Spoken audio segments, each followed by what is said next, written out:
النور للإنتاج الإعلامي والتوزيع تقدم. أعوذ بالله السميع العليم من الشيطان الرجيم. بسم الله الرحمن الرحيم. إن الحمد لله نحمده ونستعينه ونستغفره ونستهديه ونعوذ بالله من شرور أنفسنا ومن سيئات أعمالنا. إنه من يهده الله فلا مضل له ومن يضلل فلا هادي له، وأشهد أن لا إله إلا الله وحده لا شريك له، وأشهد أن محمدا عبده ورسوله. أما بعد، فأهلا ومرحبا بكم في هذا اللقاء الطيب المبارك، وأسأل الله عز وجل أن يجعل هذا اللقاء في ميزان حسناتنا أجمعين، مع الدرس العاشر من دروس السيرة النبوية العهد المدني، فترة الفتح والتمكين. في الدرس السابق تحدثنا عن خيانة بني بكر وقريش للعهد الذي بينها وبين رسول الله صلى الله عليه وسلم، وقتل عدد من رجال خزاعة المحالفة للدولة الإسلامية في ذلك الوقت. ومن ثم أخذ صلى الله عليه وسلم القرار بفتح مكة والتجهيز لعملية كبرى من العمليات العسكرية، أو أكبر عملية عسكرية في تاريخ المسلمين حتى هذه اللحظة.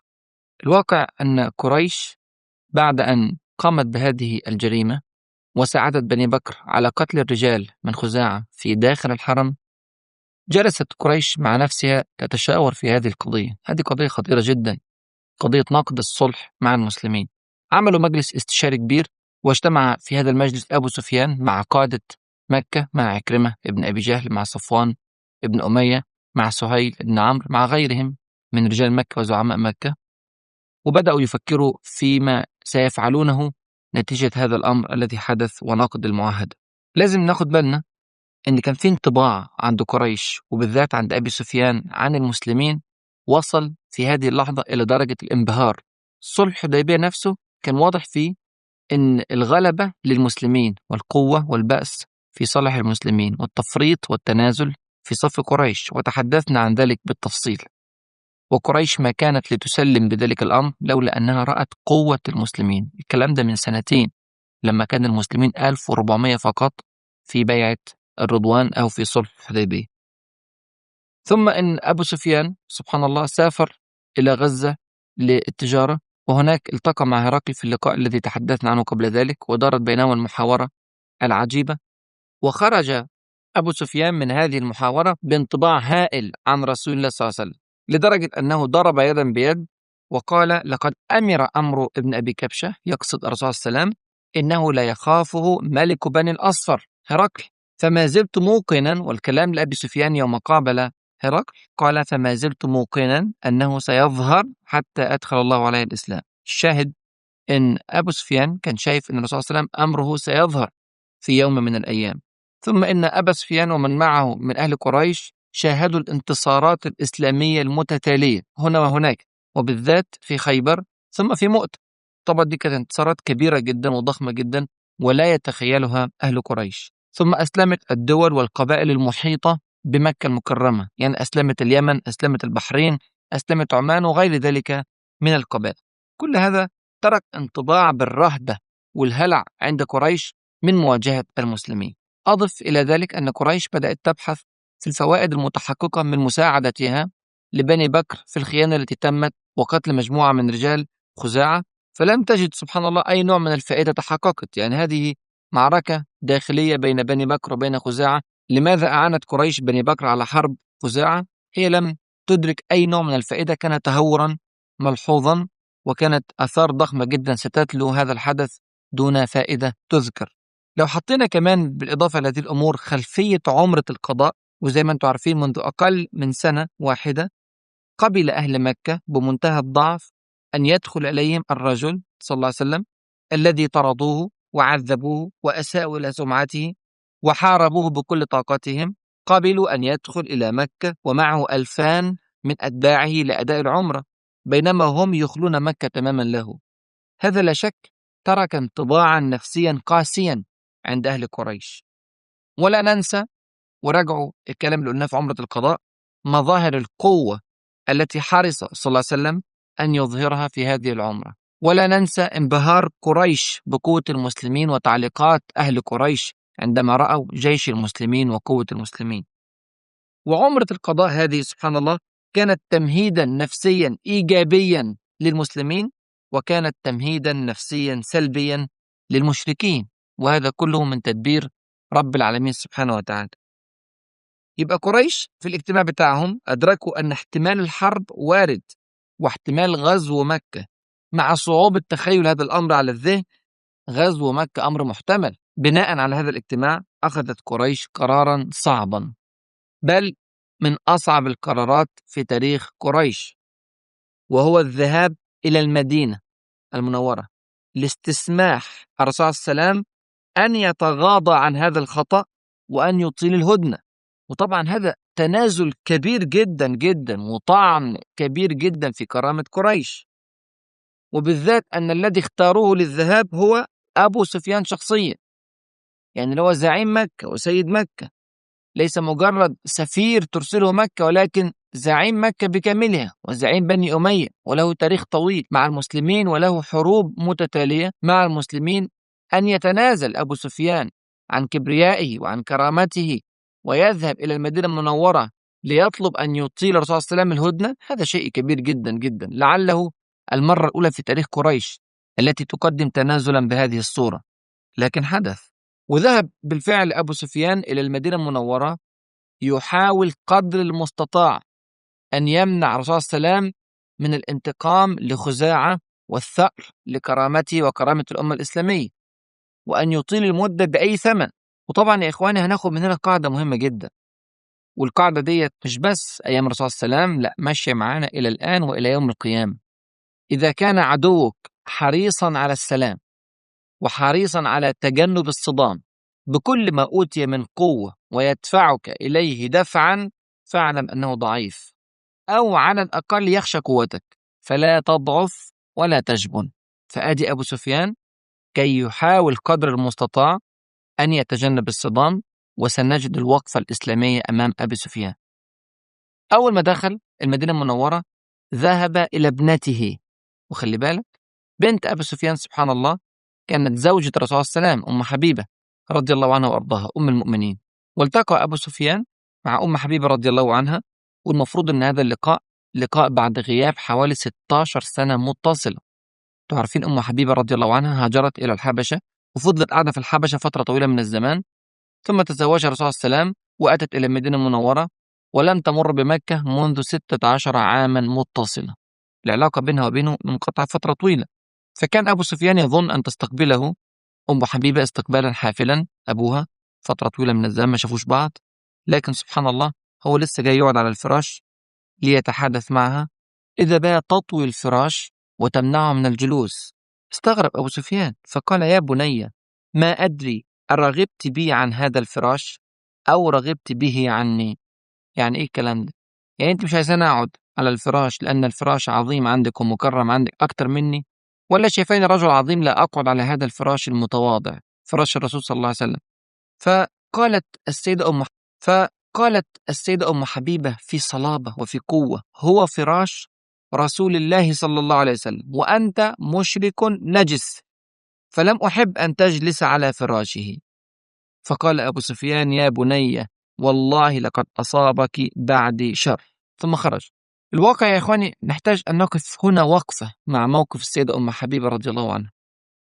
المحلل لهذا الموقف قد يقول إن هذا موقف فيه نوع من الغلظة الغير مقبولة من السيدة أم حبيبة مع أبيها أبي سفيان، والواقع أنا أقول نعم، في أي ظرف من الظروف هذه تكون غلظة، إلا في هذا الظرف. نخلي بالنا أن أبو سفيان مش إنسان عادي، أبو سفيان هو زعيم مكة المكرمة، والجميع في المدينة المنورة يعلم أن هناك نقض للمعاهدة التي تمت بين المسلمين وبين قريش، وأنه قد جاء إلى المدينة المنورة لكي يطيل المدة، وبالذات أن الرسول صلى الله عليه وسلم أنبأهم بذلك قبل أن يأتي أبو سفيان في معجزة نبوية ظاهرة. قال صلى الله عليه وسلم: كأنكم بأبي سفيان قد جاءكم يشد في العقد ويزيد في المدة. فالناس عارفة أنه هو جاي لهذا الغرض، لذلك أرادت أم حبيبة رضي الله عنها وأرضاها أن تقف هذه الوقفة الصلبة الجريئة القوية مع أبيها، ليعلم أبو سفيان أن المسلمين جميعا صف واحد، وأنهم جميعا على قلب رجل واحد، حتى إن ابنته أم حبيبة رضي الله عنها وقفت مع الرسول صلى الله عليه وسلم ضد أبيها، ضد أبي سفيان. طبعا ده ترك انطباع سلبي كبير جدا جدا عند أبي سفيان، وعرف أنه واقف قدام ناس صعب جدا جدا يحاربهم. وطبعا مش ده السلوك الإسلامي العام مع الرحم المشرك أو الرحم غير المسلم، لأن الله عز وجل كما نعرف جميعا أمر بمصاحبة الآباء والأمهات المشركين بالمعروف. قال سبحانه وتعالى: وإن جاهداك على أن تشرك بي ما ليس لك به علم فلا تطعهما وصاحبهما في الدنيا معروفة. واللي بيأكد على هذا المعنى ما روته السيدة أسماء بنت أبي بكر رضي الله عنهما عندما قالت، والحديث في البخاري، قالت: قدمت علي أمي وهي مشركة في عهد قريش إذ عاهدوا رسول الله صلى الله عليه وسلم. يعني جاءت في نفس الفترة التي نتحدث عنها، فترة صلح الحديبية. فالسيدة أسماء سألت الرسول صلى الله عليه وسلم وقالت له: يا رسول الله، إن أمي قدمت علي وهي راغبة، أفأصلها؟ هي مشركة، خلي بالك. قال: نعم صليها. هو ده الأصل في المعاملة. لكن موقف أبي سفيان بالذات موقف مختلف. وطبعا موقف السيدة أم حبيبة كان موقف صحيح بدليل سكوت رسول الله صلى الله عليه وسلم عن هذا التصرف من السيدة أم حبيبة رضي الله عنها ورضي الله عن الصحابة أجمعين. المهم، خرج أبو سفيان من عند السيدة أم حبيبة بهذه الصدمة الكبيرة، واتجه مباشرة إلى الرسول عليه الصلاة والسلام ليحاول أن يطيل المدة كما ذكرنا. تحدث مع الرسول صلى الله عليه وسلم وذكر له رغبته، لكن سبحان الله الرسول صلى الله عليه وسلم رفض تماما أن يرد عليه. مجرد الرد لم يفعله صلى الله عليه وسلم. وإحنا طبعا عارفين أن هذا ليس هو التصرف المعتاد من الرسول صلى الله عليه وسلم. عارفين أن الرسول صلى الله عليه وسلم دائما كان يحسن استقبال الضيوف ويكرم الضيوف، وبالذات أن هذا رجل زعيم من زعماء قريش، وكان يستمع منهم الرسول صلى الله عليه وسلم ويقبل منهم ويتحاور معهم. لكن هذا لم يحدث في هذا الموقف لنفس الغرض. الرسول صلى الله عليه وسلم يريد الآن أن يفتح مكة، يريد أن يستغل هذه الفرصة السانحة، ولا يريد كلمات أبي سفيان أن تؤثر عليه بصورة من الصور. ومع ذلك هو لم ينفعل على أبي سفيان، ولم يقل له فعلتم كذا وكذا وكذا، ولم يهدد، ولم يذكر كلاما شديدا مع أبي سفيان. كل ذلك لكي لا يلفت نظر أبي سفيان إلى أن احتمال فتح مكة والهجوم على مكة أصبح أمرا واردا الآن. فآثر صلى الله عليه وسلم أن يسكت وأن يصمت ولا يرد على أبي سفيان بكلمة. أبو سفيان مع أن هذه إصابة كبيرة جدا جدا لكرامته أن يتفاوض مع الرسول صلى الله عليه وسلم ثم لا يقبل صلى الله عليه وسلم أن يرد عليه أصلا، خرج بهذه الأزمة النفسية الكبيرة إلى أبي بكر الوزير الأول لرسول الله صلى الله عليه وسلم. وطبعا احنا كنا نتوقع من أبي سفيان أن يعود أدراجه إلى مكة المكرمة وقد غضب غضبا شديدا وثار ثورة كبيرة وينقلب بجيشه على المدينة المنورة ثأرا لكرامته. لكن كل هذا لم يحدث لأنه ضعيف جدا جدا، ويعلم أنه ضعيف أمام هذه الصلابة الإسلامية الواضحة.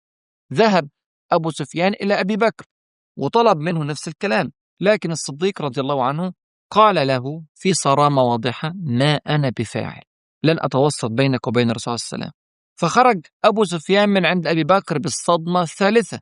احنا قلنا أول صدمة كانت مع أم حبيبة رضي الله عنها، الصدمة الثانية مع الرسول صلى الله عليه وسلم، والصدمة الثالثة مع أبي بكر. ومع ذلك لم ييأس أبو سفيان، اتجه إلى الوزير الثاني في الدولة الإسلامية، إلى عمر بن الخطاب رضي الله عنه. وليته ما فعل.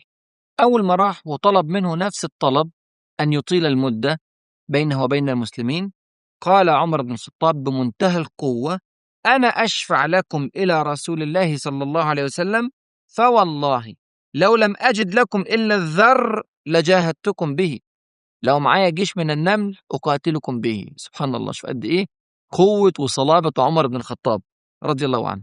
يبقى دي الصدمة الرابعة اللي أخذها أبو سفيان في المدينة المنورة، وبرضه ما يأس، خرج من عند عمر بن الخطاب واتجه إلى علي بن أبي طالب رضي الله عنه. وطبعا سيدنا علي متزوج من السيدة فاطمة بنت الرسول صلى الله عليه وسلم، فدخل عندهما وكان عندهما الحسن رضي الله عنه يلعب بينهما. فقال: يا علي، كلام لأبو سفيان، قال: يا علي، إنك أمس القوم بي رحما وأقربهم مني قرابة، وقد جئت في حاجة، فلا أرجعن كما جئت خائبا. شوف قد إيه الذل، سبحان الله، فلا أرجعن كما جئت خائبا. ثم يقول: فاشفع لي عند محمد صلى الله عليه وسلم. فقال علي بن أبي طالب: ويحك أبا سفيان، والله لقد عزم رسول الله صلى الله عليه وسلم على أمر ما نستطيع أن نكلمه فيه. يعني الرسول صلى الله عليه وسلم وصل إلى درجة من الغضب عندما سمع بخيانة بني بكر وقريش وقتل رجال من خزاعة، وصل إلى درجة من الغضب ما نستطيع أن نكلمه ونعلم ماذا سيفعل صلى الله عليه وسلم، فما أستطيع أن أكلمه أبدا. فالتفت أبو سفيان، خلي بالك دي الصدمة رقم كام؟ الصدمة رقم 5 من علي بن أبي طالب رضي الله عنه. التفت أبو سفيان إلى فاطمة رضي الله عنها وقال لها: يا بنت محمد صلى الله عليه وسلم، هل لك أن تأمري بنيك هذا؟ سبحان الله، شوف وصل إلى أي درجة. أبو سفيان يطلب من السيدة فاطمة رضي الله عنها أن تطلب من الحسن الطفل الذي يلعب بينها وبين علي بن أبي طالب، يقول لها: هل لك أن تأمري بنيك هذا فيجير بين الناس فيكون سيد العرب إلى آخر الدهر؟ يعني يطلع الغلام الطفل الصغير الحسن ابن علي رضي الله عنهما ليجير أبا سفيان في المدينة المنورة، ليجير أبا سفيان وأهله وقومه وقريش. سبحان الله، موقف صعب جدا. فقالت السيدة فاطمة لتعطيه الضربة السادسة: والله ما بلغ بني ذلك أن يجير بين الناس، وما يجير أحد على النبي صلى الله عليه وسلم، يعني حتى الحسن ابن علي الطفل لن أسمح له بإجارة أبي سفيان من رسول الله صلى الله عليه وسلم. فقال أبو سفيان عشان بقى ياخد الضربة السابعة الأخيرة، فقال: يا أبا الحسن، قال أبو سفيان يخاطب علي بن أبي طالب: يا أبا الحسن، إني أرى الأمور قد اشتدت علي فانصحني، هذا أصعب موقف في حياتي. قال: والله ما أعلم شيئا يغني عنك، ولكنك سيد بني كنانة، فقم فأجر بين الناس ثم الحق بأرضك. يعني قوم وسط الناس واطلب الإجارة وسط الناس، لعل أحد الناس أن يتكلم، لعل الناس أن يستشفعوا لك عند رسول الله صلى الله عليه وسلم. فقال: أو ترى ذلك مغنيا عني شيئا؟ يعني أنا رحت لأبو بكر ورحت لعمر ورحت ليك ورحت للسيدة فاطمة وكل ده ما ينفعش، هل يا ترى سينفع هذا الكلام عند بقية أهل المدينة؟ أو ترى ذلك مغنيا عني شيئا؟ قال علي بن أبي طالب في منتهى الوضوح: لا والله ما أظن، ولكن لا أجد لك غير ذلك. سبحان الله. ومع ذلك، مع هذا الإحباط الذي أصاب أبا سفيان، إلا أنه قام فعلا في المسجد وقال: يا أيها الناس، إني قد أجرت بين الناس، أي حد يقوم. فلم يقم أحد من المسلمين. سبحان الله. 7 ضربات متتالية لأبي سفيان زعيم قريش، وخلاص ملاش أي أمل، وفكر يرجع لمكة المكرمة. وبالفعل ركب البعير بتاعه وهو ماشي مر على سلمان وصهيب وبلال رضي الله عنهم وأرضاهم، فقالوا: والله ما أخذت سيوف الله من عنق عدو الله ما أخذها. سبحان الله. يعني بدأ مين يتكلم عليه كمان؟ سلمان وصهيب وبلال، وهؤلاء جميعا كانوا من الذين يباعون ويشترون. سبحان الله. فأبو بكر الصديق رضي الله عنه كان يمر إلى جوارهم فقال: أتقولون هذا لشيخ قريش وسيدهم؟ يعني أبو بكر نفسه تأثر لأزمة أبي سفيان وراح للرسول صلى الله عليه وسلم وقال له إن سلمان وصهيب وبلال قالوا ذلك الكلام لأبي سفيان. شوف بقى رد فعل الرسول صلى الله عليه وسلم، قال: يا أبا بكر لعلك أغضبتهم. يعني هو تكون زعلت سلمان وصهيب وبلال. لم يقف صلى الله عليه وسلم مع أبي بكر الصديق في رأفته ورحمته بأبي سفيان، إنما وقف مع سلمان وصهيب وبلال يقدر موقفهم، وفي ذات الوقت يؤثر نفسيا على أبي سفيان. قال: يا أبا بكر لعلك أغضبتهم، لئن كنت أغضبتهم لقد أغضبت ربك. سبحان الله. فأتاهم أبو بكر، رجع تاني وقال: يا إخوتاه أغضبتكم؟ قالوا: لا. يغفر الله لك يا أخي. فالشاهد من القصة إن الموقف يا إخواني ليس موقف دعوة الآن، ولكنه موقف تجهيز لحرب. الأموال والديار والحقوق المسلوبة آن لها أن ترجع. وإن كنا قد قبلنا في الحديبية أن نقر الهدنة دون عودة كامل الحقوق، فإن ذلك كان للظروف المرحلة السابقة وتقديرنا لقوتنا وقوة عدونا في ذلك الوقت. أما الآن الظروف تغيرت، ولن نقبل بما قبلنا به قبل ذلك أيام الحديبية. عشان كده كان ده رد فعل الرسول صلى الله عليه وسلم والصحابة رضي الله عنهم. ورجع بالفعل أبو سفيان إلى مكة، وفشلت المهمة بتاعته فشل ذريع، وخسر كتير جدا أكثر مما كسب. ولما عاد إلى مكة المكرمة ودار بينه وبين زعماء قريش الحوار، قالوا له: ما وراءك؟ قال: جئت محمدا صلى الله عليه وسلم فكلمته فوالله ما رد علي شيئا، ثم جئت ابن أبي قحافة فوالله ما وجدت فيه خيرا، ثم جئت عمر فوجدته أعدى عدو، ثم جئت عليا فوجدته ألين القوم، وقد أشار علي بأمر صنعته، فوالله ما أدري هل يغني عني شيئا أم لا. قالوا: فبماذا أمرك؟ قال: أمرني أن أجير بين الناس ففعلت. قالوا: هل أجاز ذلك محمد صلى الله عليه وسلم؟ قال: لا. قالوا: ويحك، ما زادك الرجل على أن لعب بك، فما يغني عنك ما قلت. فقال أبو سفيان: لا والله ما وجدت غير ذلك. يعني ما كانش قدامي أي حل غير أن أعمل كده، مع أني عارف أنه مش هيجيب فايدة. سبحان الله، هكذا وضعت قريش في مأزق خطير. وعلمت قريش أن هناك احتمال كبير جدا جدا لغزو مكة المكرمة، وبدأت قريش تترقب قدوم المسلمين، وهي مش عارفة تعمل حاجة. لم يعد من أعوانها إلا بنو بكر، ولم يعد أمامها إلا الانتظار. هو ده الموقف في مكة. يا ترى الموقف كان شكله إيه في المدينة المنورة دلوقتي؟ تعالوا كده نشوف الرسول صلى الله عليه وسلم عمل إيه في المدينة بعد عودة أبي سفيان إلى مكة المكرمة. الرسول صلى الله عليه وسلم عمل استنفار عام على كل المستويات، استنفار لكل أهل المدينة المنورة، وإرسال استدعاءات للمسلمين في القبائل المختلفة. وسبحان الله، ممن أرسل إليهم غطفان، وأرسل إلى بني سليم، وأرسل إلى فزارة. سبحان الله، هؤلاء هم الأحزاب الذين حاصروا المدينة منذ 3 سنوات. سبحان مغير الأحوال. والرسول صلى الله عليه وسلم اتفق مع هذه القبائل على التلاقي عند مر الظهران. مر الظهران على بعد حوالي 22 كيلو من مكة المكرمة. يعني ستأتي هذه القبائل من طرق مختلفة، عشان لو في عيون لقريش لا تستطيع تقدير كم وعدد الجيش المسلم.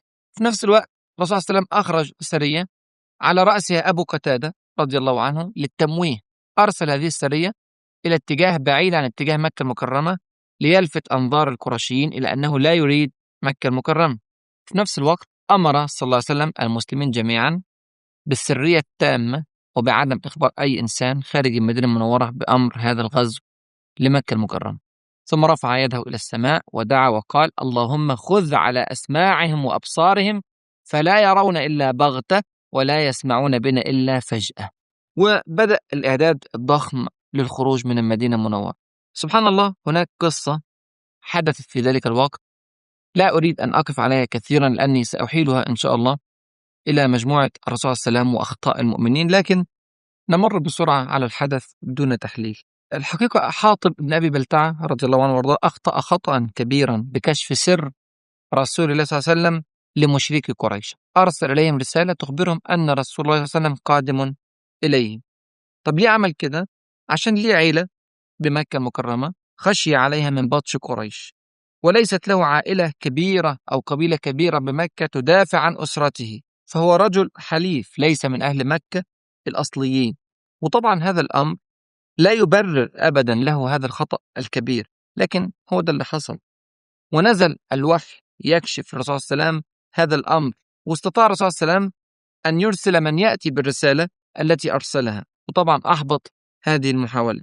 هذا الصحابي الجليل يا إخواني لم يرتكب هذا الخطأ لأنه من المنافقين، بل هي لحظة ضعف خاف فيها على أسرته. ولكن الرسول صلى الله عليه وسلم سبحان الله عفى عنه وتجاوز عن هذا الخطأ لسابق تاريخه رضي الله عنه وأرضاه في الإسلام.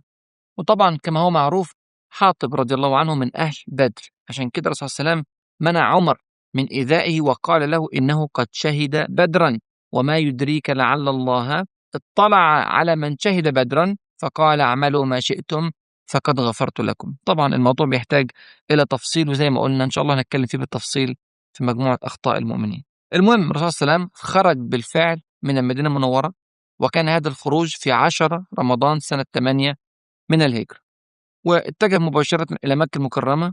وفي الطريق سبحان الله بدأت البشريات التي جاءت للمسلمين. أولا في طريقه بمجرد أن خرج من المدينة المنورة لقي العباس بن عبد المطلب رضي الله عنه وأرضاه، عم الرسول صلى الله عليه وسلم، ومن أحب الناس إلى قلبه صلى الله عليه وسلم. وطبعا في علامة استفهام كبيرة جدا جدا في تأخر إسلام العباس رضي الله عنه وأرضاه. حتى من قال أنه قد أسلم أيام بدر لم يفسر تفسيرا واضحا بقاءه في مكة المكرمة دون هجرة كل هذه السنوات. ومن قال أنه كان يبقى في مكة لنقل الأخبار الرسول صلى الله عليه وسلم لم يقم على ذلك أحد الأدلة. لكن سبحان الله، الحمد لله أنه هاجر قبل أن يصل الرسول صلى الله عليه وسلم إلى مكة المكرمة، وذلك أسعد الرسول صلى الله عليه وسلم جدا، سر سرورا عظيما برؤية العباس رضي الله عنه وأرضاه. وانضم العباس إلى قوة المسلمين، وهيكون له دور سبحان الله إيجابي زي ما هنشوف في فتح مكة المكرمة. ثم أكمل الرسول صلى الله عليه وسلم الطريق، وقد زادت قوة المسلمين بالعباس رضي الله عنه، فوجد رجلين آخرين سبحان الله، أبو سفيان ابن الحارث وعبد الله ابن أمية، واحد ابن عم الرسول صلى الله عليه وسلم والتاني ابن عمة الرسول صلى الله عليه وسلم. وهؤلاء كان من أشد الناس على رسول الله صلى الله عليه وسلم، وجاء من مكة المكرمة إلى المدينة ليعلن إسلامهما بين يدي الرسول صلى الله عليه وسلم. وتخيل من شدة إيذائهما للرسول صلى الله عليه وسلم أن الرسول صلى الله عليه وسلم كان رافض أنه يقابلهم، مع أنه صلى الله عليه وسلم كان يفرح كثيرا بمن أتى إليه مسلما، إلا أنه رفض في البداية أن يقابلهم من شدة إيذائهما له في فترة مكة المكرمة. لولا أن السيدة أم سلمة رضي الله عنها، وكانت مصاحبة لرسول الله صلى الله عليه وسلم في الفتح، توسطت لهما عند رسول الله صلى الله عليه وسلم، وبالفعل الرسول صلى الله عليه وسلم قابلهما وقابل منهما الإسلام بعد أن أعلن التوبة الكاملة بين يديه صلى الله عليه وسلم. فدي طبعا كانت بشريات، أنه الحمد لله بدأت بشائر مكة تظهر، واضح أن أثر الخيانة الذي حدث في مكة واضطراب الوضع في مكة وهزيمة مكة النفسية أثرت كثيرا على معنويات أهل مكة، فبدأوا يفكروا جديا في قضية الإسلام. الرسول صلى الله عليه وسلم أكمل الطريق، وسبحان الله زي ما قلنا هذا الخروج كان في رمضان 8 هجرية، وخرج الجيش صائما وصام معظم الطريق حتى وصل إلى قراع الغميم. تعرفين قراع الغميم تقريبا على بعد حوالي 60 كيلو أو أكثر شوية من مكة المكرمة. عند قراع الغميم جاء إليه بعض الصحابة وأخبروه أن الناس قد شق عليهم الصيام. الكلام ده كان بعد صلاة العصر. فماذا فعل صلى الله عليه وسلم؟ رد فعله سبحان الله كان عجيب. دعا صلى الله عليه وسلم بقدح فيه ماء ورفعه حتى نظر الناس إليه، كل الناس شايفاه، ثم شرب صلى الله عليه وسلم. الكلام ده في صحيح مسلم عن جابر بن عبد الله رضي الله عنهم. بنلاقي في الموقف ده أن الرسول صلى الله عليه وسلم عقد مقارنة سريعة هامة في الظرف الذي يمر به، مقارنة بين الصوم وبين الجهاد في سبيل الله. الصوم عبادة عظيمة جدا، وكما قال الله عز وجل في الحديث القدسي: كل عمل ابن آدم له إلا الصوم فإنه لي وأنا أجزي به. الكلام ده في البخاري ومسلم عن أبي هريرة. كذلك الجهاد عبادة عظيمة جدا، وهو ذروة سنام الإسلام، وصرح الرسول صلى الله عليه وسلم أنه لا يعدله شيء، أيضا في البخاري عن أبي هريرة. وهو في هذا الموقف يختار بين عبادتين عظيمتين، والموقف إذا كان محيرا للبعض إلا أن الرؤية سبحان الله كانت واضحة جدا عند رسول الله صلى الله عليه وسلم. دعا بقدح فيه ماء، مع أن الموقف خلي بالك بعد صلاة العصر ولم يبقى إلا قليل ويدخل وقت المغرب، لكن ليزرع أكثر من معنى في نفوس المسلمين. أولا هناك ما يسمى بواجب الوقت، بمعنى أن هناك أشياء لابد أن تتم الآن، وأشياء أخرى من الممكن أن تؤخر إلى وقت لاحق. تأخير الصيام لا يضر، لأننا من الممكن أن نقضيه بعد انتهاء فتح مكة، لكن الجهاد الآن لا يؤخر، وبالذات أن الجيش على بعد 60 كيلو من مكة المكرمة. الحاجة الثانية، ليس من الممكن أن تأتي بكل أنواع الخير أو تتجنب كل أنواع الشر. هذه من المثاليات غير الممكنة في الدنيا. لكن المسلم الحكيم يوازن بين العمل الفاضل والعمل المفضول، فيقدم الفاضل ويؤخر المفضول، ولا يكون هذا إلا بترتيب جيد للأولويات، وواقعية في الفكر والأداء، وتوفيق طبعا من رب العالمين سبحانه وتعالى. الحاجة الثالثة مهمة جدا اللي الرسول صلى الله عليه وسلم حب يزرعها جوه المؤمنين، أن الإسلام ليس شعائر تعبدية فقط. الكثير من المسلمين يقصر التزامه بالإسلام على الصوم والصلاة وقراءة القرآن والذكر ونحو ذلك من الشعائر، لكن الإسلام سبحان الله دين جاء ليحكم كل صغيرة وكبيرة في حياة الناس. وادي شفنا الرسول صلى الله عليه وسلم يؤخر عبادة وشعيرة هامة جدا ليقوم بأمر آخر لصالح الأمة هو من الإسلام أيضا.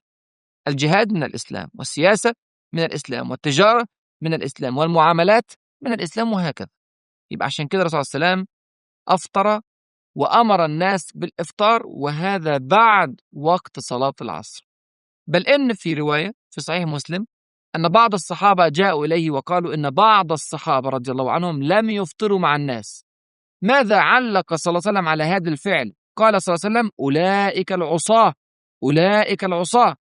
طبعا هم ما ارتكبوش ذنب، لكن هذه المخالفة في ذلك الوقت ستجعل قوتهم ضعيفة، لا يستطيعون الجهاد مع المسلمين، فهنا خالفوا واجب الوقت وخالفوا تقليد الرسول صلى الله عليه وسلم في هذا الأمر، فسماهم صلى الله عليه وسلم بالعصاة مع أنهم يصومون رمضان في رمضان. طبعا الكلام ده محتاج تدبر عميق وفقه عشان نقدر نفهم الأبعاد التربوية عند رسول الله صلى الله عليه وسلم.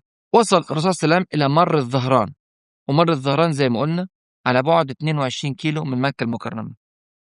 وهناك التقت الجنود من القبائل المختلفة، من قبائل فزارة، من قبائل بني سليم، من غطفان، من مزينة، من جهينة، من المدينة المنورة، من كل مكان. 10,000 جندي، سبحان الله، كل الطاقة الإسلامية.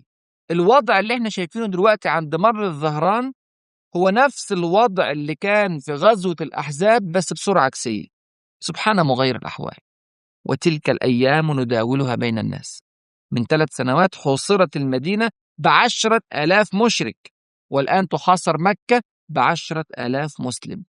العدد هو العدد، لكن شتان بين الفريقين. الرسول صلى الله عليه وسلم عايز يعمل هزيمة نفسية قاسية على قريش عشان يدخل قريش بأقل خسائر ممكن. عمل إيه؟ أمر الصحابة رضي الله عنهم وأرضاهم في فكرة نبوية عبقرية رائعة أن يشعلوا النيران جميعا، كل واحد يشعل شعلة من النيران ويرفعها بيده. 10,000 شعلة من النيران. النيران في حد ذاتها لها طابع مرعب، في ذاتها مرعبة، إذا رآها الناس يشعر بالرهبة. و10,000 شعلة هذا رقم ضخم مهول. فهذه الفكرة سبحان الله كانت فعلا مثيرة لكل أهل قريش، وشاهدوها جميعا. مسافة 22 كيلو مسافة قريبة يستطيع أهل قريش أن يروا فيها النيران.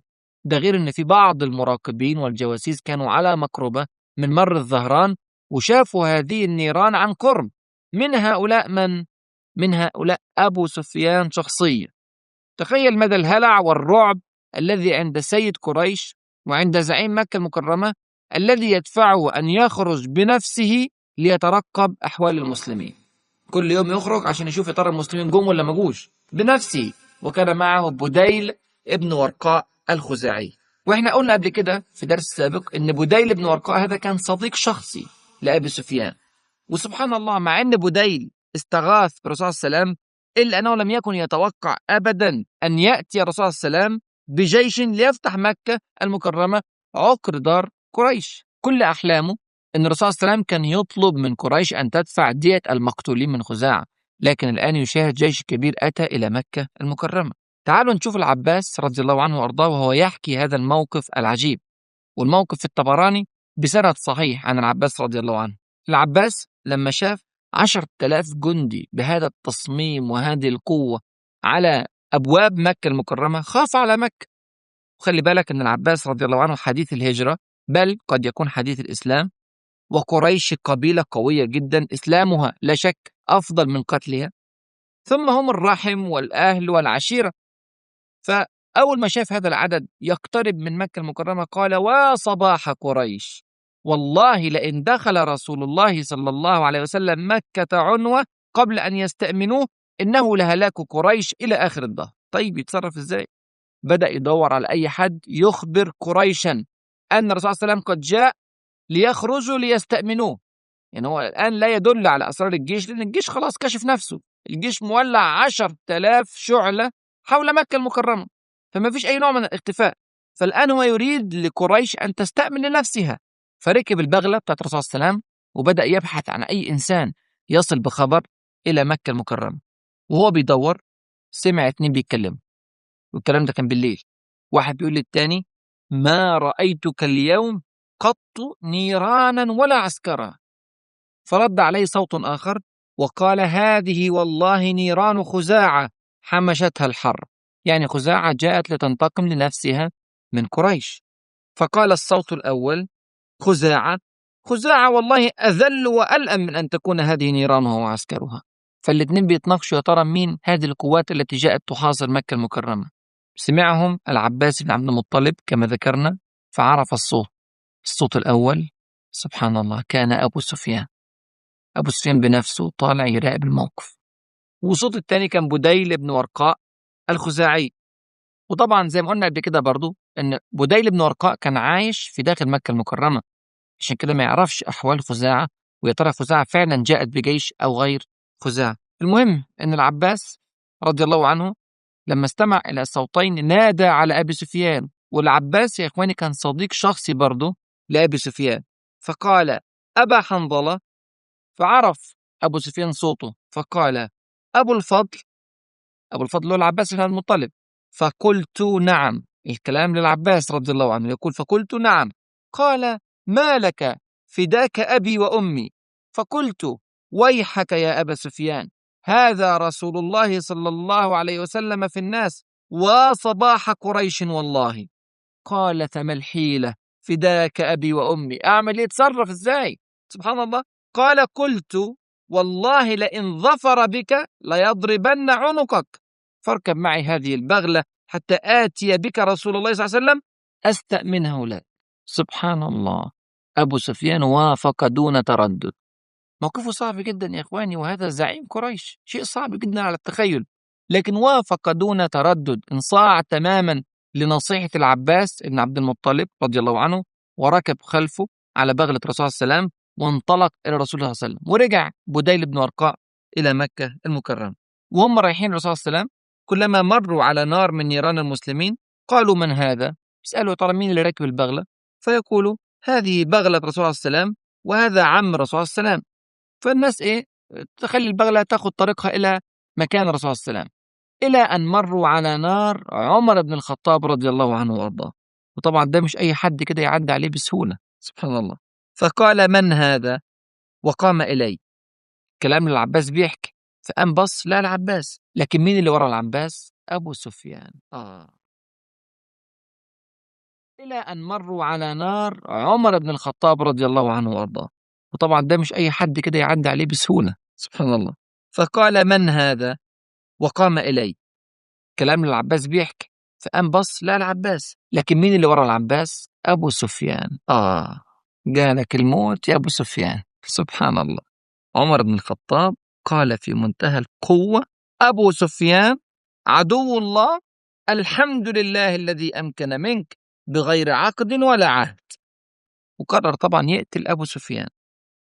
سيدنا العباس رضي الله عنه شاف طبعا موقف عمر بن الخطاب، خد أبو سفيان وطلع جري على الرسول صلى الله عليه وسلم. هو راكب البغلة، لكن البغلة كانت بطيئة وعمال يجري بيها، ومن ناحية التانية عمر بن الخطاب بيجري هو كمان عشان يلحق الرسول صلى الله عليه وسلم قبل ما يخش عليه العباس. لكن العباس دخل على الرسول صلى الله عليه وسلم قبل ما يخش عمر بن الخطاب، ومع ذلك عمر رضي الله عنه دخل بسرعة وراهم وتكلم قبل أن يتكلم العباس، وقال: يا رسول الله، هذا أبو سفيان قد أمكن الله منه بغير عقد ولا عهد، فدعني فلأضرب عنقه.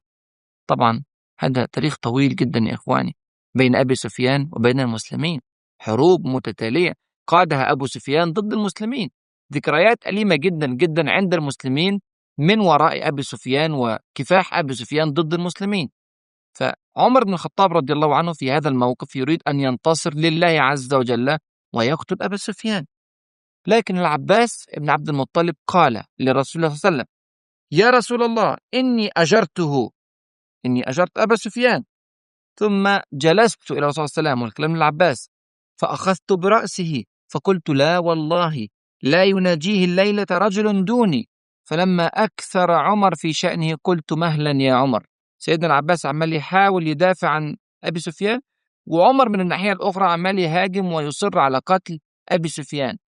هنا العباس قال: مهلا يا عمر، أما والله لو كان من رجال بني عدي بن كعب ما قلت هذا، ولكنك عرفت أنه رجل من رجال بني عبد مناف، يعني علشان مش في بني عدي أنت مش بتدافع عنه وعايز تقتله.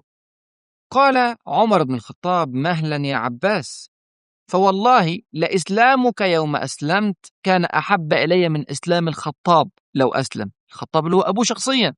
طب ليه الكلام ده؟ قال عمر: وما بي إلا أني قد عرفت أن إسلامك كان أحب إلى رسول الله صلى الله عليه وسلم من إسلام الخطاب. يعني شوف قد إيه أنا متجرد للدعوة ومتجرد لحب رسول الله صلى الله عليه وسلم، لدرجة أن إسلامك أنت شخصيا كان أحب من إسلام أبويا أنا شخصيا. طبعا الكلام ده كلام صادق من عمر بن الخطاب رضي الله عنه وأرضاه.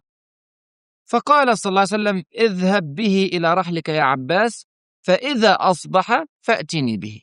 يعني الرسول صلى الله عليه وسلم إدى فرصة للتفكير، فرصة لأخذ الرأي، وصرف أبا سفيان مع العباس بن عبد المطلب، وخلى عمر بن الخطاب يعود إلى رحله، وبدأ يفكر صلى الله عليه وسلم في القضية. وتعالوا كده نفكر معاه.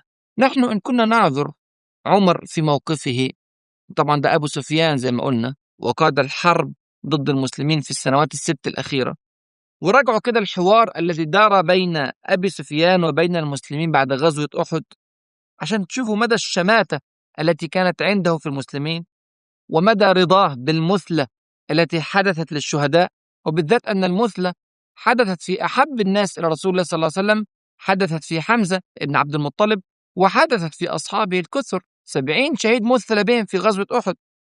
وراجعوا برضو غزوة الأحزاب ورغبة أبي سفيان الأكيدة في إهلاك كل المسلمين. طبعا كل ده تاريخ طويل جدا جدا لأبي سفيان مع المسلمين. إن كنا نعذر عمر في هذا التصرف وهذا العرض الذي قدمه بقتل أبي سفيان في ذلك الوقت وليس له عقد ولا عهد، إلا أن موقف العباس كان أصح في هذا المقام. ليه الكلام ده يا إخوان؟ أولا، قد يسلم أبو سفيان ويحسن إسلامه، وطبعا الكلام ده هو اللي حصل بالفعل بعد كده. كسب مسلم إلى الصف خير من قتل كافر، ونجاة إنسان، أي إنسان، من النار خير من سقوطه فيها مهما كان هذا الإنسان. دي حاجة. الحاجة الثانية، هذا أصلح لقريش، لأن إسلام أبي سفيان قد يؤدي إلى إسلام قريش، فتنجو قريش بكاملها في الدنيا والآخرة، وتضاف قوة قريش إلى قوة المسلمين، وطبعا ده نصر كبير. الحاجة الثالثة، هذا أحفظ لدماء المسلمين، لأن أبا سفيان قد يمنع قريش من المقاومة، وبكده هتسهل عملية فتح مكة. أما قتل أبي سفيان فقد يثير قريش، وخلي بالك ده زعيم قريش، وقد يثير بني أمية، طبعا ده أكبر رأس برضه بني أمية، فقد تدور حرب الله عز وجل أعلم بعواقبها. يؤكد أن الرأي العباس كان أفضل في هذه القضية، أن الرسول صلى الله عليه وسلم مال إلى هذا الرأي، ولكنه سبحان الله تعامل صلى الله عليه وسلم مع القضية بتوازن رائع، يجمع بين الترهيب والترغيب، ويجمع بين القوة والرحمة، ويجمع بين الذكاء السياسي والفقه الدعوي.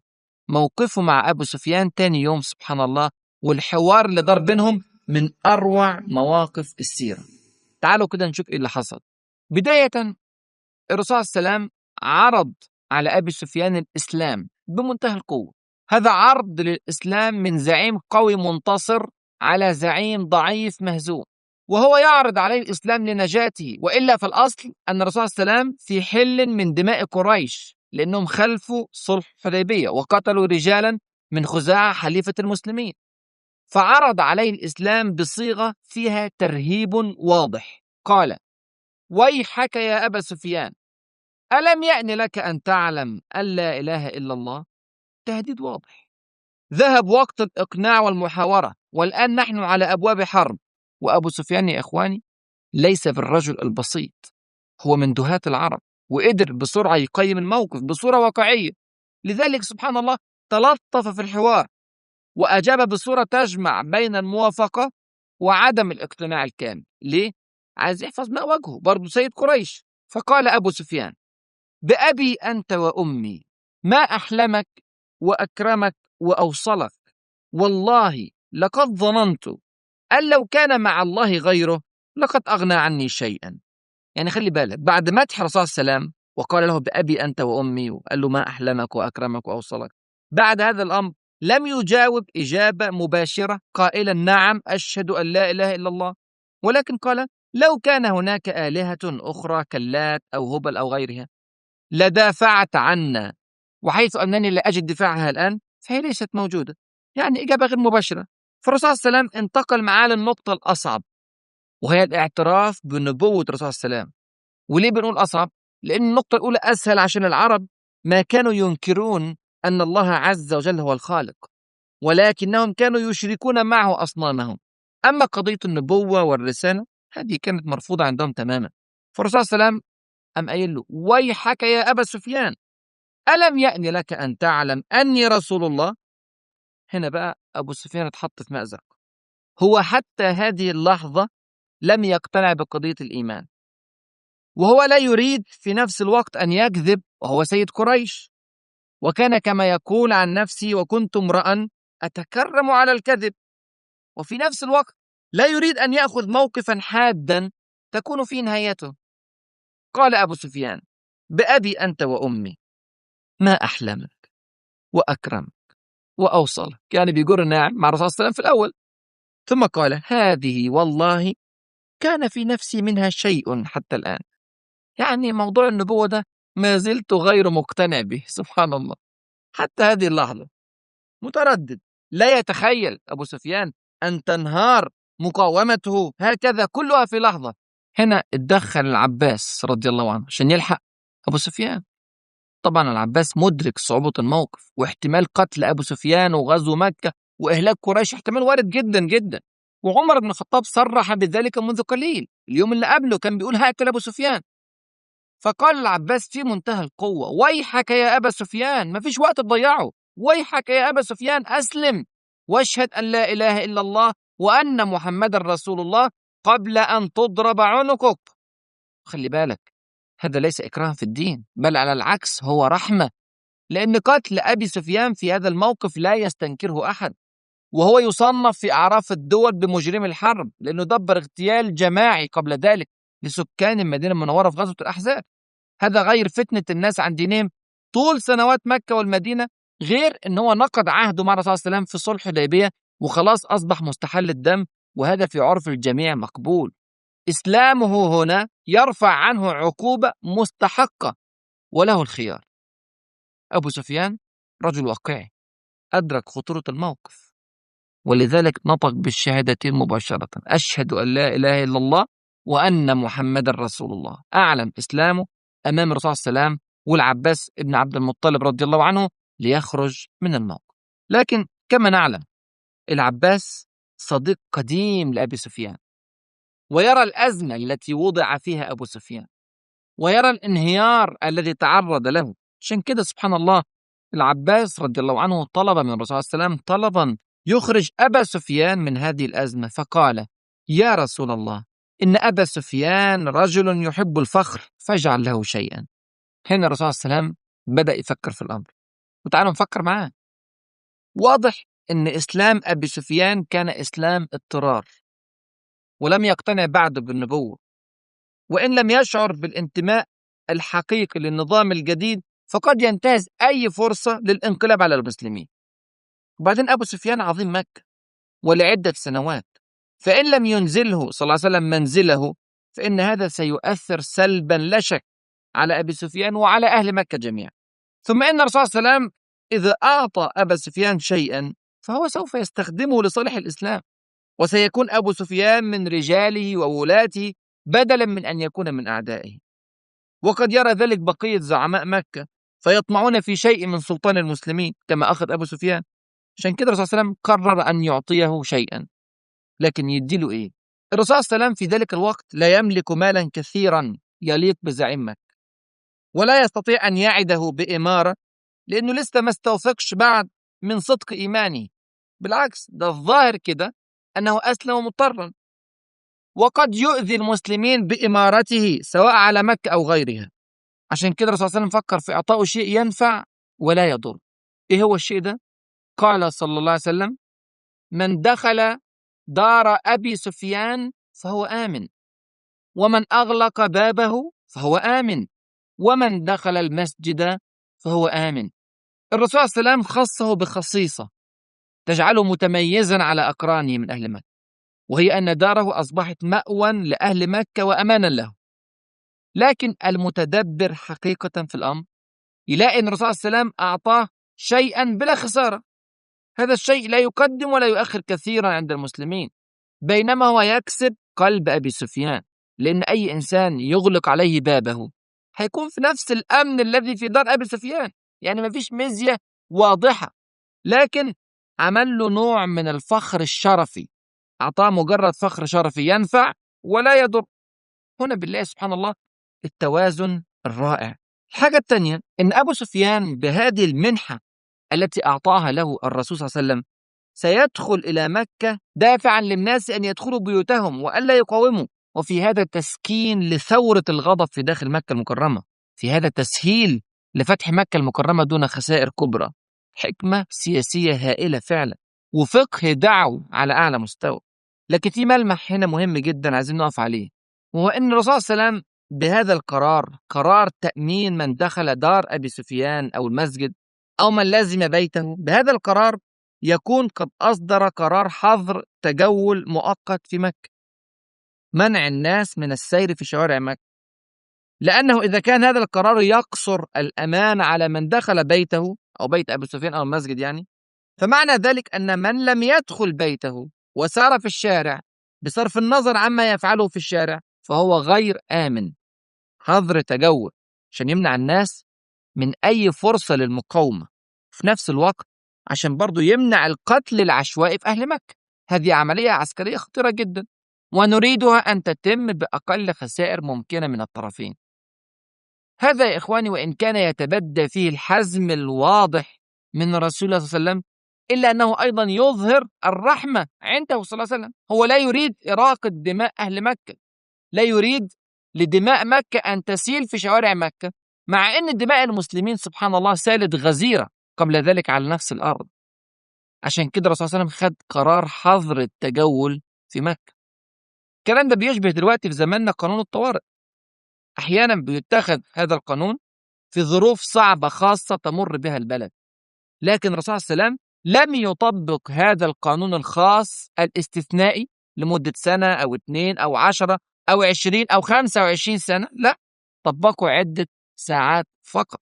وهذا طبعا دليل قوته صلى الله عليه وسلم، ودليل قوة حكومته، ومدى تجانس هذه الحكومة مع الشعب الذي يحكم، حتى لو كان الشعب ده شعب مكة اللي حارب الرسول صلى الله عليه وسلم سنين وسنين.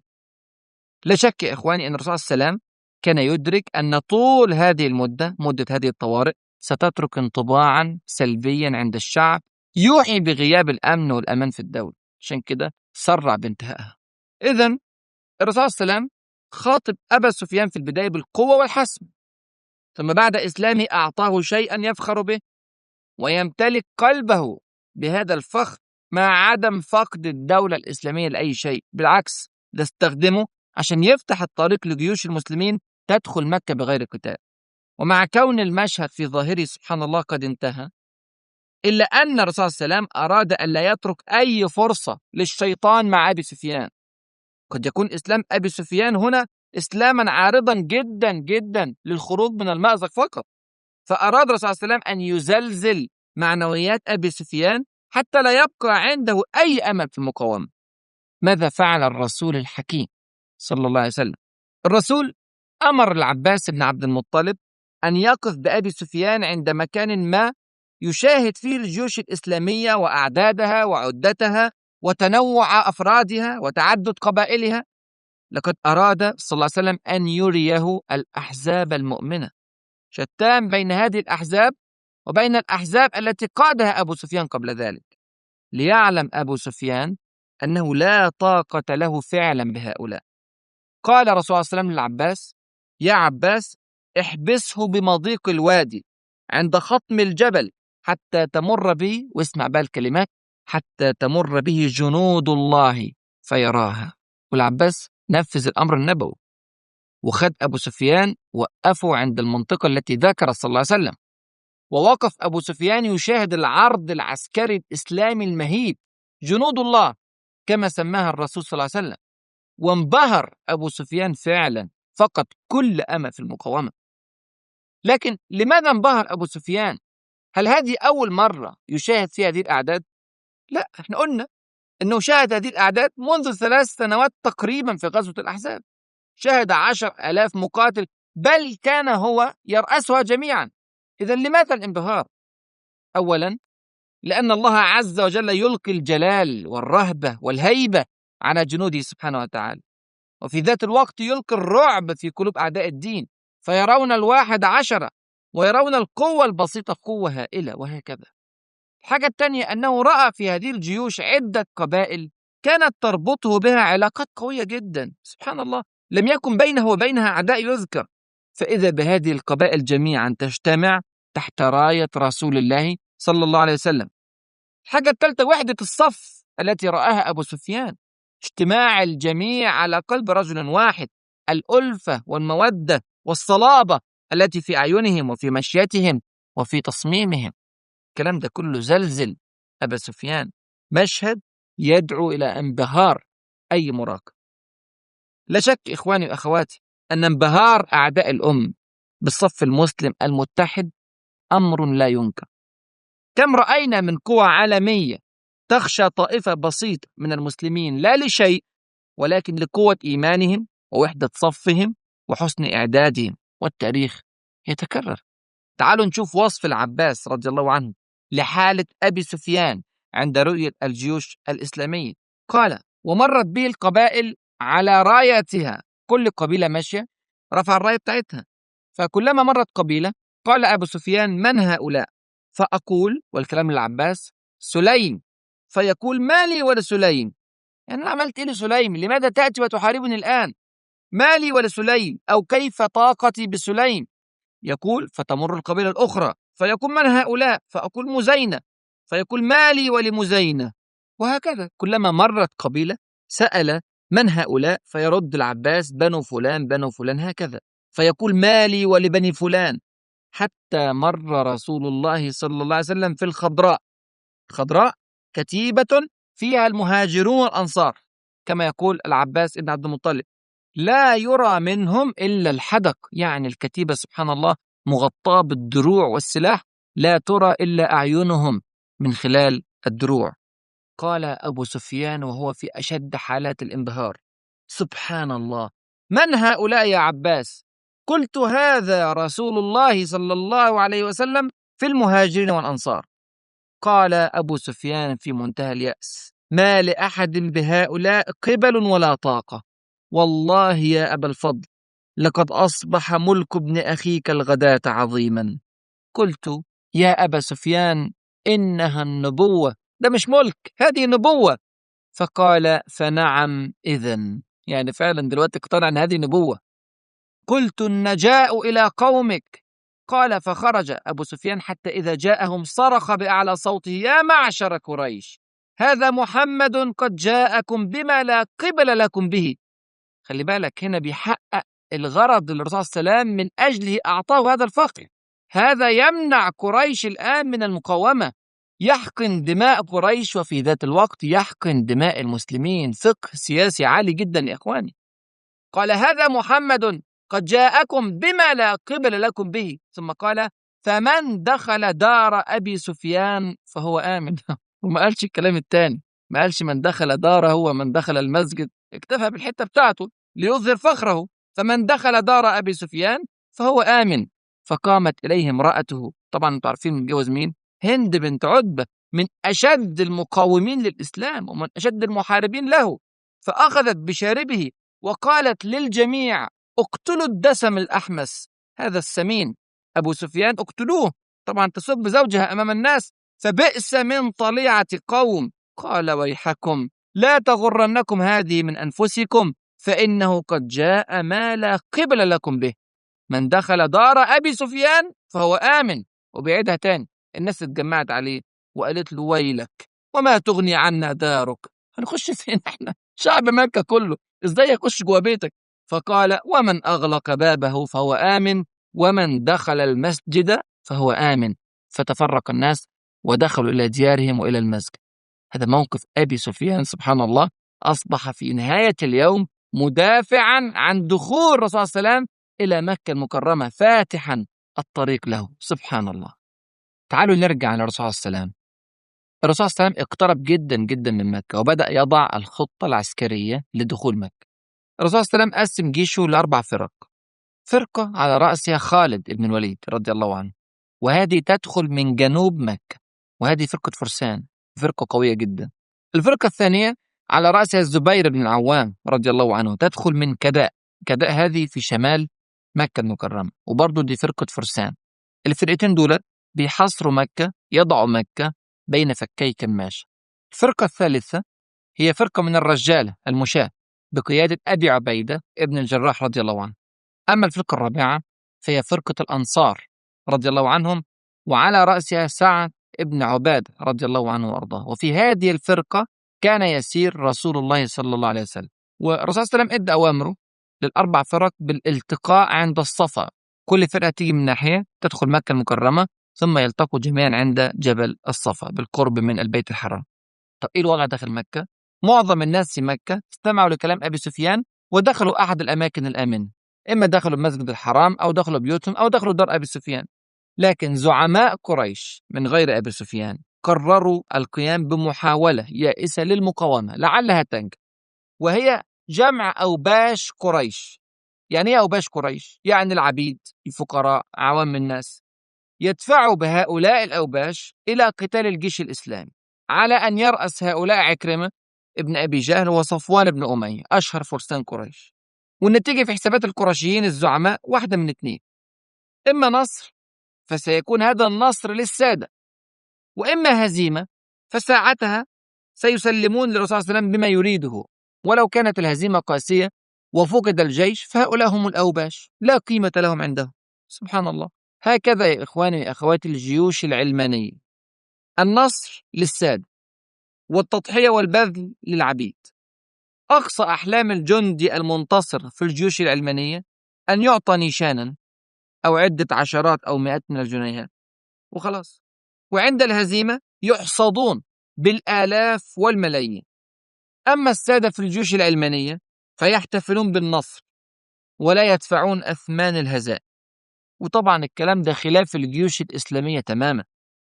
الرسول صلى الله عليه وسلم كان يقاتل مع جنوده كواحد منهم تماما، يعاني كما يعانون، يتعرض للخطر كما يتعرضون.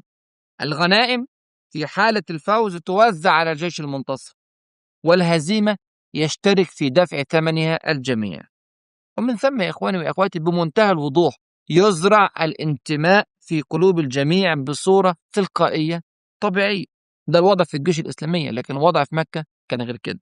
إذن الوضع في مكة كان عبارة عن قبول المعظم بدخول البيوت وتجنب القتال، إلا فرقة من العبيد والفقراء يقودهم عكرمة ابن أبي جهل وصفوان بن أمية، ومتمركزة عند منطقة تسمى الخندمة في جنوب مكة.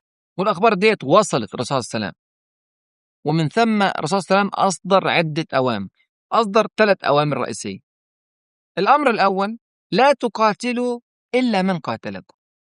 ليس الغرض من الفتح هو الانتقام من أهل مكة برغم كل التاريخ الأسود لكفاره، لكن الغرض هو حكم هذه البلدة الطيبة بالإسلام، تعليم الناس دين رب العالمين سبحانه وتعالى.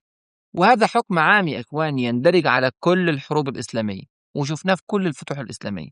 الحاجة الثانية، الأمر الثاني: إذا لقيتم أوباش قريش، الناس اللي بتقاتل، الذين يقاتلون، فاحصدوهم حصدا. في مقابل الرحمة في الأمر الأول هناك الحزم والحسم والقوة في الأمر الثاني. لابد أن يرى أهل الباطل قوة المسلمين وبأسهم، وعندها ستلين قناتهم وسيسلس قيادهم، وهذا أحفظ لدمائهم ودماء المسلمين. الأمر الثالث في منتهى الأهمية وخطير جدا: إهدار دم مجموعة من كفار مكة. هذه المجموعة ارتكبت جرائم شنيعة في حق الدولة الإسلامية، وهي جرائم لا تغتفر، للدرجة التي جعلت رسول الله صلى الله عليه وسلم، وهو المشهور بالرحمة والمعروف بالرفق واللين، يقول: اقتلوهم ولو تعلقوا بأستار الكعبة. كانوا 14 رجلا وامرأة. وكانت هذه دلالة واضحة جدا على جدية الدولة الإسلامية وعدم قبول الدولة الإسلامية بأي حال من الأحوال أن يسخر أحد منها أو من رموزها، وبالذات أن معظم هؤلاء الذين أهدر دمهم كانت جريمتهم هي سب الرسول صلى الله عليه وسلم والسخرية منه والتعريض به والتهكم عليه. ولا يخفى على أحد أن الطعن في رسول الله صلى الله عليه وسلم ليس كالطعن في أي قائد. هو ليس مجرد زعيم للدولة الإسلامية، بل هو ناقل عن رب العزة ورسول من رب العالمين سبحانه وتعالى. الطعن فيه طعن في دين وشرع وقانون وكيان الدولة الإسلامية، وهو ما لا يجب أن ينسى بسهولة. عشان كده كان الأمر الصارم اقتلوهم ولو تعلقوا بأستار الكعب. وبعضهم على فكرة اتقتل فعلا، وبعضهم تاب وعاد الرسول صلى الله عليه وسلم وأعلن التوبة الصريحة بين يديه وقبل منه الرسول صلى الله عليه وسلم. المهم، كانت هذه أوامر الرسول صلى الله عليه وسلم للجيش الإسلامي: عدم قتال إلا من قاتل، الشدة والقوة في حصد من تصدى للمسلمين، وإهدار دم مجموعة من مجرمي الحرب المكيين. ودخلت الجيوش الإسلامية كما خطط لها رسول الله صلى الله عليه وسلم، ومكث معظم أهل مكة في بيوتهم. كانت شوارع مكة في الأغلب خالية من المار، وكانت رغبة الرسول صلى الله عليه وسلم الأكيدة ألا يحدث قتال، وبالذات في هذا البلد الحرام وأحب البلاد إلى قلبه صلى الله عليه وسلم. ومع وضوح هذه الرغبة يا إخواني وأخواتي في كلام وأفعال الرسول صلى الله عليه وسلم، إلا أن بعض الصحابة كانت تراودهم أحلام الانتقام ممن أذاقوا المسلمين العذاب ألوانا. من ذلك مثلا ما قاله سعد بن عبادة رضي الله عنه سيد الأنصار وقائد كتيبة الأنصار، عندما قال في حماسة وهو يدخل مكة: اليوم يوم الملحمة، اليوم تستحل الكعب. طبعا هذه كلمات تعبر عن رغبة في القتال، مع أن هذه الكلمات يا إخواني لها خلفية شرعية ولها منطق مقبول، إلا أنها لم ترضي الرسول صلى الله عليه وسلم. الخلفية الشرعية ديت أن الرسول صلى الله عليه وسلم قال إن مكة قد أحلت له ساعة من نهار، يعني القتال في ذلك الوقت قتال شرعي، لكن الرسول صلى الله عليه وسلم كان يريده فقط عند الاضطرار، الأصل ألا نقاتل. لكن المنطق برضو كان عن سعد بن عبادة منطق مفهوم ومقبول. المنطق كان يؤيد هذا الأمر في رأي العموم من الناس. مكة الآن محكومة بأهل الكفر وقتالهم واجب، وهؤلاء هم الذين عذبوا المؤمنين، وهم الذين أخرجوا الرسول صلى الله عليه وسلم، وهم الذين آذوه وأصحابه قبل ذلك.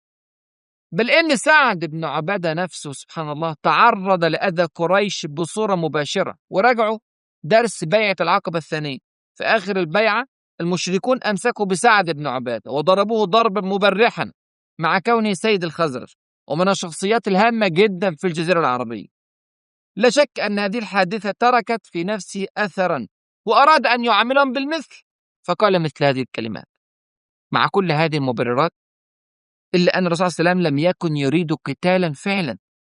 وصلت إليه كلمة سعد بن عبادة عن طريق أبي سفيان، وأبو سفيان طبعا ارتعب عند سماع كلمة سعد بن عبادة هذه، وأسرع الرسول صلى الله عليه وسلم يستوثق من أمر الأمان لأهل مكة. فقال صلى الله عليه وسلم عندما استمع هذه الكلمات: اليوم يوم المرحمة. يرد على كلمة سعد اليوم يوم الملحمة، قال: اليوم يوم المرحمة، هذا يوم يعظم الله فيه الكعبة ويوم تقسى فيه الكعبة. صحح المفاهيم صلى الله عليه وسلم. لكن الرسول صلى الله عليه وسلم لم يكتفي بذلك، لقد خشي صلى الله عليه وسلم أن يأخذ سعد بن عبادة فرقته من الأنصار بهذه الروح القتالية فيتساهل في أمر القتال، لذلك نزع الراية منه وأعطاها لغيره.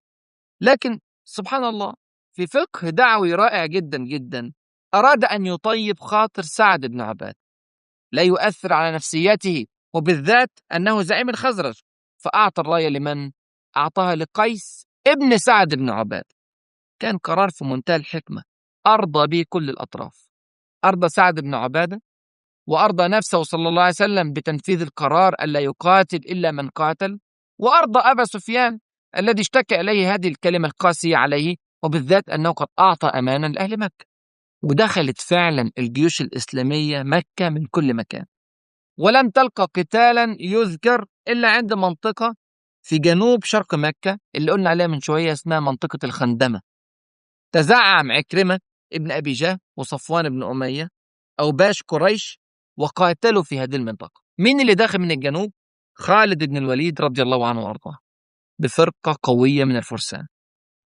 ومع كون خالد رضي الله عنه صديقا قديما وحميما لعكرمة ولصفوان، إلا أنه سبحان الله كان متجردا تمام التجرد، وقاتل قتالا شديدا رائعا، تطاير من حوله المشركون، ما هي إلا لحظات حتى صارت الفرقة المشركة ما بين قتيل وأسير وفار.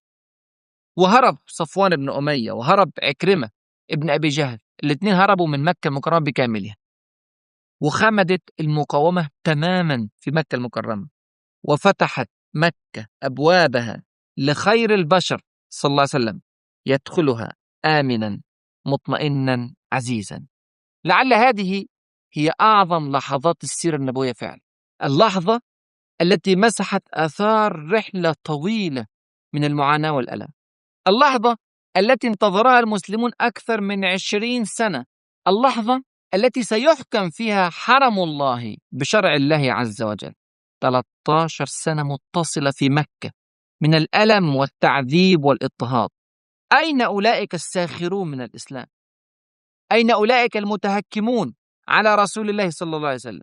أين الذين كانوا يقولون شاعر أو مجنون؟ أين الزعماء والأسياد والأشراف والقواد؟ أين الجبابرة والطواغيت؟ لا تسمع منهم اليوم إلا همسة. لا شك إخواني وأخواتي أن الرسول صلى الله عليه وسلم وهو داخل إلى مكة كان يستعرض شريطا كاملا للذكريات. مر على ذهنه صلى الله عليه وسلم وهو يدخل مكة بهذا الدخول العظيم الفاتح. هنا كانت الطفولة والشباب، هنا نزل عليه جبريل عليه السلام للمرة الأولى، هنا خديجة رضي الله عنها، ذكريات 25 سنة كاملة، ذكريات الجهاد والصبر حتى الوفاة. هنا مرت لحظات سعيدة جدا على المسلمين، لحظة يوم أسلم الصديق، يوم أسلم عمر، يوم أسلم عثمان وعلي وحمزة وأبو عبيدة وسعد، ذكريات جميلة. هنا دار الأرقم بكل ذكرياتها الجميلة أيضا. وهنا في ذات الوقت الصبر والكفاح والثبات. من هنا خرج المهاجرون إلى الحبشة، ومن هنا خرج المهاجرون أيضا إلى المدينة المنورة، ومن هنا خرج الرسول صلى الله عليه وسلم وصاحبه الصديق في هجرة صعبة، في مطاردة شرسة، وزعماء الكفر جميعا قد جندوا أنفسهم لحربه أو لقتله. والله إنك لأحب بلاد الله إلي، ولولا أن أهلك أخرجوني منك ما خرجت. وبعدين سبحان الله الأيام عدت، مرت 8 سنين كاملة، أحداث ساخنة، مواقف صعبة، جهاد ومشقة وعناء وكفاح، لكن ما غابت مكة عن الذهن لحظة واحدة. ودلوقتي سبحان الله تحقق حلم السنين، أصبح الأمل واقعا وصار الحلم حقيقة. ناس كتيرة جدا كانت فاكرة أن ده أمر مستحيل، لكن تبقى الحقيقة الواضحة: وما كان الله ليعجزه من شيء في السماوات ولا في الأرض، إنه كان عليما قديرا. إنه نصر الله وتدبير الله وتوفيق الله.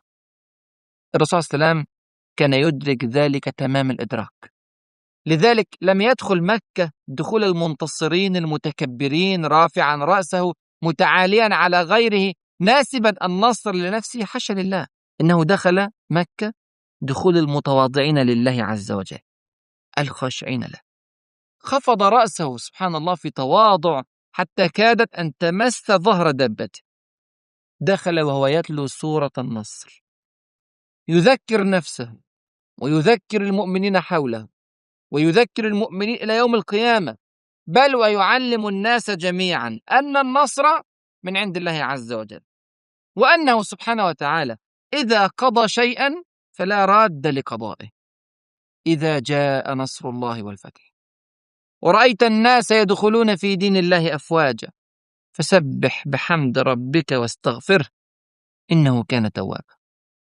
وسار الموكب المهيب الجليل حتى دخل صحن الكعبة، ليبدأ الرسول صلى الله عليه وسلم ومن اللحظة الأولى في إعلان إسلامية الدولة وربانية التشريع، وليرسخ القاعدة الأصيلة: إن الحكم إلا لله. ونسأل الله عز وجل أن يعز الإسلام والمسلمين، وأن يرفع رايات الموحدين، وأن يرينا يوما تفتح فيه بلاد الأرض بالإسلام ويظهر فيه الدين، ويعز الله عز وجل فيه المؤمنين ويذل فيه المشركين، إنه ولي ذلك والقادر عليه.